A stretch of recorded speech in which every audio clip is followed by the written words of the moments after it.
तो दोस्तों आज हम शुरू करने वाले हैं कुरान पाक का 12 पारा। इसके अंदर हम क्या क्या पढ़ने वाले हैं, तो बहुत मज़े का लेक्चर होने वाला है। इसके अंदर हम कुरान पाक की तफसीर, उसकी तशरीह और उसके साथ दौर जदीद के ऊपर इसका इतलाक़ और आम इंसान को अपनी ज़िंदगी में कामयाबी के लिए क्या करना चाहिए। हज़रत यूसुफ़ अलैहिस्सलाम का किस्सा इसलिए बयान किया गया ताकि उनकी हिकमत अमली को बताकर नौजवानों में जज्बा पैदा किया जाए। तो आखिर तक सुनिए और तमाम मुकाबला हुक्मरान, मुस्लिम हुक्मरान और दुनियादारों के लिए इसमें ज़बरदस्त किस्म का सबक है।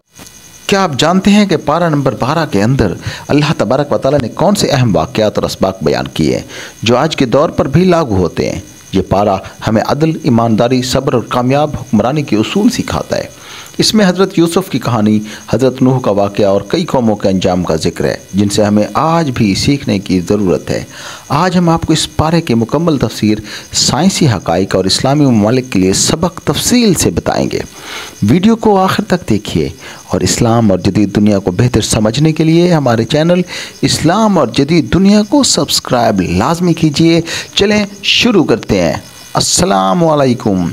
पारा नंबर 12 वमा मिन दाइन, कुरान मजीद की सूरा हूद आयत 6 से आखिर तक, सूरा यूसुफ़ मुकम्मल और सूरा राद 1 से 15 तक मुश्तमिल है। इसकी तफसीर और तशरीह दर्ज झैल नुकात के तहत की जा सकती है। सूरा हूद आयत नंबर 6 से लेकर 123 की तफसीर ये है कि ये अल्लाह ताला की कुदरत, अदल और नबियों के किस्से बयान करती है। अल्लाह हर मखलूक को रिज़्क़ देता है।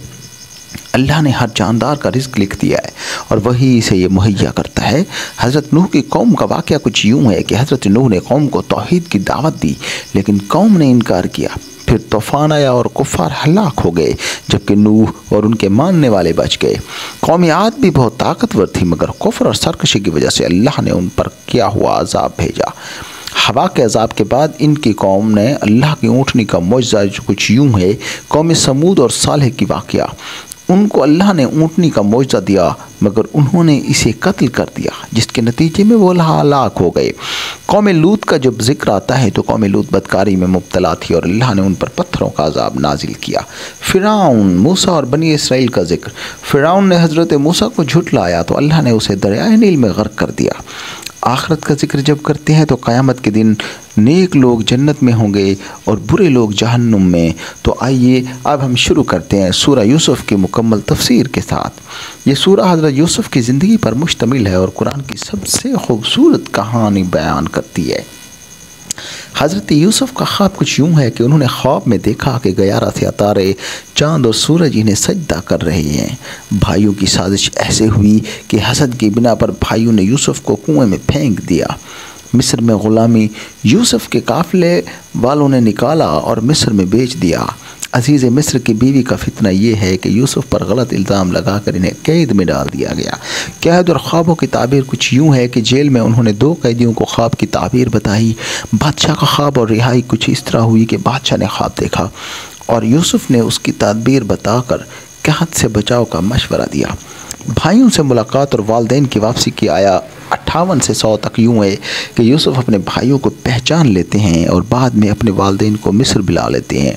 नतीजा ये होता है कि यूसुफ़ अलैहिस्सलाम की आज़माइशें आखिरकार कामयाबी में बदल जाती हैं। सूरह राद की आयत नंबर 1 से 15 ये है, ये सूरह तौहीद, नबूवत और आखिरत पर दलाइल देती है। अल्लाह की निशानियाँ, ज़मीन, आसमान, दरिया और फल अल्लाह की कुदरत के दलाइल हैं। हर चीज़ अल्लाह के हुक्म से चलती है। अल्लाह हर चीज़ का इल्म रखता है। वो माँ के पेट में बच्चे की नशोनुमा को भी जानता है।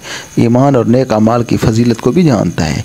वो लोग नेकी करते हैं और उनकी दुनिया आखिरत में कामयाबी है। पारा नंबर 12 के मज़ामीन का दौर जदीद पर गहरा असर है, क्योंकि इसमें ज़मीन बयान करदा किस्से और उसूल आज के दौर में भी काबिल इतलाक़ हैं। आइए देखते हैं कि ये पारा दौर जदीद को कैसे मुतासिर करता है। पारा नंबर 12 में कई आयत ऐसी हैं जो साइंसी हक़ाइक़ से मुताबिकत रखती हैं। आइए देखते हैं कि ये पारा जदीद साइंस से कैसे जुड़ा हुआ है।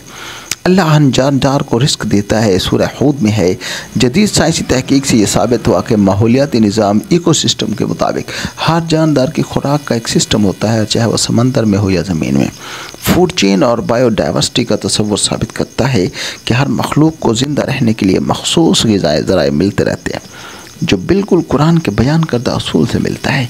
ज़मीन और आसमानों का निज़ाम इस तरह से है कि कुरान कहता है कि ज़मीन और आसमान एक ख़ास मकसद के तहत बनाए गए हैं और कशिश शक्ल और सियारों की गर्दिश का उसूल भी इसकी तस्दीक करता है। सूरह रात में जिक्र है कि आसमान बग़ैर सुतूनों के खड़ा है, और आज साइंस ने मैकेनिक्स और फिज़िक्स की मदद से समझाया कि कशिश शक्ल के कवानीन की वजह से सियारे और कहकशाएँ एक मुतवाज़िन निज़ाम में कायम है।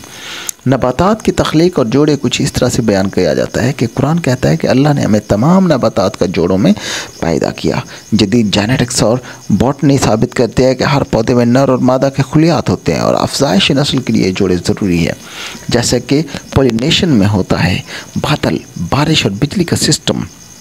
कुरान कहता है कि अल्लाह बादलों से बारिश बरसाता है और बिजली दिखाता है। आज साइंस ने बारिश के चक्कर, बादलों की बनावट और बिजली की पैदाइश को कुछ इस तरह से बयान किया है कि कुरान की तालुमात से मुताबिकत रखती हैं। पहाड़ों का किरदार कुछ यूँ है कि हज़रत नूह की कौम के वाक़े में कुरान जिक्र करता है कि उनके बेटे ने कहा, मैं पहाड़ पर चढ़ जाऊँगा और बच जाऊँगा, मगर वह तूफ़ान में डूब गया। जदीद जियोलॉजी के मुताबिक ज़ल्ज़ले और सुनामी जैसी कुदरती आफात में पहाड़ में महफूज जगह नहीं होती। इसकी कुछ यूँ सच्चाई बयान की गई कि अल्लाह की कुदरत का निज़ाम जो है वो इस तरह से है कि आज की दुनिया में लोग मुआशी बेयकीनी, बेरोज़गारी और गुर्बत का शिकार, लेकिन ये आया हमें याद दिलाती है कि रिज़्क़ अल्लाह के हाथ में है और हर जानदार के लिए मुकर्रर है। इस्लाम में हलाल कमाई और मेहनत पर जोर दिया गया है, जो आज के मुआशी निज़ाम में एक लाजमी उसूल होना चाहिए। जदीद साइंस के हराम ज़राए से जैसे सूद, करप्शन और धोखाधड़ी से बचने का सबक मिलता है। हज़रत नूह और दीगर अंबिया के किस्से सब्र और इस्तकामत को बयान करते हैं। जदीद दुनिया में हक़ की दावत को नज़रअंदाज किया जाता है, मज़ाहिब को दकियानुसी समझा जाता है और दीनदार लोगों पर तनकीद की जाती है। अंबिया के किस्से हमें सिखाते हैं कि मुश्किलात में सब्र और इस्तकामत ही कामयाबी की कुंजी है। आज अगर किसी को इस्लामी तालीमात आम करनी है या सच्चाई का पैगाम देना है तो वह अंबिया की तरह मुश्किलात के लिए तैयार रहे। हज़रत यूसुफ़ की कहानी कुछ यूँ है कि ईमानदारी, अदल और हिकमत के ऊपर बयान की गई है। दौर जदीद में बेगुनाह लोगों पर झूठे इल्ज़ामात लगाना, जैसा कि आज के मुआशरे में होता है, हज़रत यूसुफ़ के किस्से में भी नज़र आता है। जदीद दुनिया में करप्शन, धोखाधड़ी और गैर अखलाकी तालीमात आम हो चुकी हैं, जबकि यूसुफ़ की कहानी हमें पाकीज़गी, वफ़ादारी और ईमानदारी का सबक देती है। हुक्मरानी में भी यूसुफ़ की तरह दूरअंदेशी और इंसाफ की ज़रूरत है, जैसा कि आज के हुक्मरानों में कमी है। आज के साइंसदान और बुलहद कहते हैं कि हम अपनी किस्मत के मालिक हैं, लेकिन कुरान कहता है कि अल्लाह हर चीज़ का इल्म रखता है और वही फ़ैसला करता है। सूरह रात में हमें कुदरती निज़ाम और अल्लाह की हिकमत पर गौर करने की दावत देती है। जदीद साइंस की कई उसूलों से मुताबिकत रखती है। जदीद टेक्नोलॉजी का गलत इस्तेमाल, जैसे कि मसनूई ज़हानत, AI, सोशल मीडिया और डिजिटल प्रोपेगेंडा, कुरान की तालीमात के बरअक्स है, क्योंकि कुरान हिकमत और सच्चाई की बात करता है, ना कि फ़रेब की। पारा नंबर 12 में इस्लामी ममालिक के लिए कई अहम सबक मौजूद हैं। अगर अपनाए जाए तो तरक्की, इस्तेहकाम और कामयाबी हासिल कर सकते हैं। हज़रत यूसुफ़ ने बादशाह को कहा, मुझे ख़जाने का निगरान बना दो, मैं हिफाजत करने वाला हूँ और इल्म रखने वाला हूँ। इस्लामी ममालिक में क़यादत ऐसे अफराद के हाथ में होनी चाहिए जो दयानतदार, काबिल और ईमानदार हों। बदउनवानी, उकरबा परवी और नाअहली ने इस्लामी ममालिक को कमज़ोर कर दिया है, जबकि कुरान हमें अदल पर मबनी हुक्मरानी का दर्स देता है। हज़रत यूसुफ़ ने कहत के दौरान मुआशी मनसूबाबंदी की और गंदम ज़ख़ीरा करने का मशवरा दिया ताकि कहत के वक्त अवाम परेशान ना हो। आज भी इस्लामी ममालिक को मुआशी खुद मुख्तारी, ज़राअत में तरक्की और वसाइल के सही इस्तेमाल पर तवज्जो देनी चाहिए। तेल, गैस और कुदरती वसाइल होने के बावजूद कई ममालिक कर्ज़ों और बदइंतज़ामी का शिकार हैं, जबकि कुरान हमें मुआशी पॉलिसी बनाने का दर्स देता है। कुरान कहता है कि बस तुम सीधे रास्ते पर जमे रहो, जैसा कि तुम्हें हुक्म दिया गया। इस्लामी ममालिक में झूठ, वादा खिलाफ़ी और धोखाधड़ी आम है, जबकि इस्लाम में सच्चाई, इंसाफ और ईमानदारी का हुक्म देता है। अगर मुस्लिम हुक्मरान कुरान के इन उसूलों पर अमल करें तो उम्मत मुसलमा एक बार फिर तरक्की कर सकती है। हज़रत यूसुफ़ अलैहिस्सलाम को अल्लाह ने इल्म और हिकमत अता की, जिसकी वजह से वो कामयाब हुए। इस्लामी ममालिक को दीनी और दुनियावी तालीम दोनों में तरक्की करनी चाहिए, क्योंकि तरक्की याफ्ता कौमें तालीम की बुनियाद पर आगे बढ़ती हैं। मदारिस और यूनिवर्सिटियों में साइंस, टेक्नोलॉजी और जदीद उलूम को फ़रोग़ देना है, ताकि मुस्लिम दुनिया मैदान में पीछे न रहे। अल्लाह ज़ालिम कौमों को मोहलत देता है, लेकिन जब वो सरकशी में हद से बढ़ जाती हैं तो इन पर अज़ाब आता है। इस्लामी ममालिक में हर जुल्म, नाइंसाफ़ी और करप्शन जारी है, तो इनका अंजाम भी पिछली बर्बाद कौमों जैसा हो सकता है। अगर हम अदल, दयानत और इस्लामी उसूलों का अपनाएं तो अल्लाह की रहमत हासिल हो सकती है। ये पारा इस्लामी मालिक के लिए क़यादत, मईशत, सियासत, तालीम और अदल जैसे बुनियादी उसूल सिखाता है।